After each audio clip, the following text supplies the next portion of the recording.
বৈশাখ মাসের মঙ্গলচণ্ডী বা হরিশ মঙ্গলচণ্ডী ব্রত ভক্তি সহকারে পালন করলে জীবনের বহু কষ্ট দূর হয় বলে মনে করা হয়। এই ব্রত সাধারণত বৈশাখ মাসের প্রতি মঙ্গলবার পালন করা হয়। ঠিক এই সংযম পালন করা অত্যন্ত গুরুত্বপূর্ণ। অনেকে এই দিনে নির্জলা উপবাস থাকেন, আবার অনেকে ফলমূল খেয়ে ব্রত পালন করেন। তবে সম্পূর্ণ নিরামিষ আহার করাই এই ব্রতের প্রধান নিয়ম। পুজোর জন্য সাধারণত সকাল বা দুপুরের সময় সবচেয়ে শুভ ধরা হয়।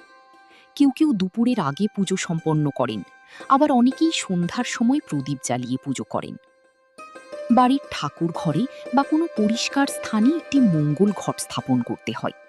ঘটে আম্রপল্লব বসিয়ে সিঁদুরের পুতুলি দিয়ে সাজানো হয়। এরপর মা মঙ্গলচণ্ডীকে ফুল, ফল এবং নৈবেদ্য অর্পণ করা হয়। বিশেষ করে আম, কলা এবং মিষ্টি এই ব্রতে খুবই গুরুত্বপূর্ণ।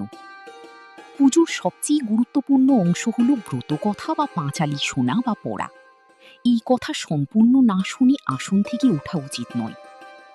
পুজোর সময় বাড়ির সধবা মহিলারা মায়ের চরণে সিঁদুর ও আলতা নিবেদন করেন এবং পরে সেই সিঁদুর নিজেরা ধারণ করেন। পুজো শেষ হওয়ার পর দিনের শেষে একবার মাত্র সাত্ত্বিক আহার গ্রহণ করা হয়, যেমন লুচি, সুজি বা ফল। অনেকেই এই দিনে নুন ছাড়া খাবার খাওয়ার নিয়ম পালন করেন। এই ব্রত মূলত পরিবারের মঙ্গল, সুখ শান্তি এবং সন্তানদের দীর্ঘায়ুর জন্য করা হয়। পুজো শেষে সাধ্যমতো গরিব মানুষ বা ব্রাহ্মণকে দান করা অত্যন্ত শুভ বলে মনে করা হয়। সবশেষে মনে রাখবেন, ভক্তি ও বিশ্বাস থাকলে মা মঙ্গলচণ্ডী আপনার জীবনের সমস্ত বাধা দূর করে দেবেন। ১৪৩৩ বঙ্গাব্দের বৈশাখ মাসে মোট ৪টি মঙ্গলবার রয়েছে, আর এই ৪ দিনই হরিশ মঙ্গলচণ্ডী ব্রত পালন করা হয়। এই ব্রত শাস্ত্র অনুযায়ী বৈশাখ মাসের প্রতি মঙ্গলবার করা অত্যন্ত শুভ এবং ফলদায়ক বলে মনে করা হয়। এবার জেনে নিন এই বছরের নির্দিষ্ট তারিখগুলো। প্রথম মঙ্গলবার পড়ছে ৭ই বৈশাখ, অর্থাৎ ২১শে এপ্রিল ২০২৬। দ্বিতীয় মঙ্গলবার পড়ছে ১৪ই বৈশাখ, অর্থাৎ ২৮শে এপ্রিল ২০২৬।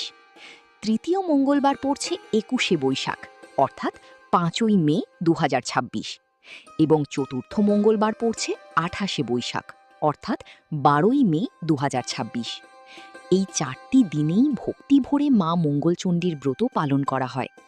বৈশাখ মাসের এই বিশেষ ব্রতকে হরিশ মঙ্গলচণ্ডী ব্রত বলা হয়।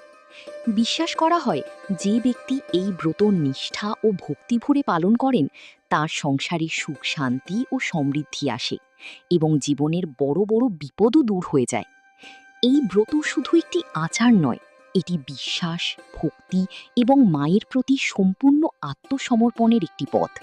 তাই এই বৈশাখে এই ৪টি মঙ্গলবারের যে কোনো দিনে নয়, বরং সম্ভব হলে প্রতিটি মঙ্গলবারই ভক্তি ভরে মা মঙ্গলচণ্ডীর ব্রত পালন করুন।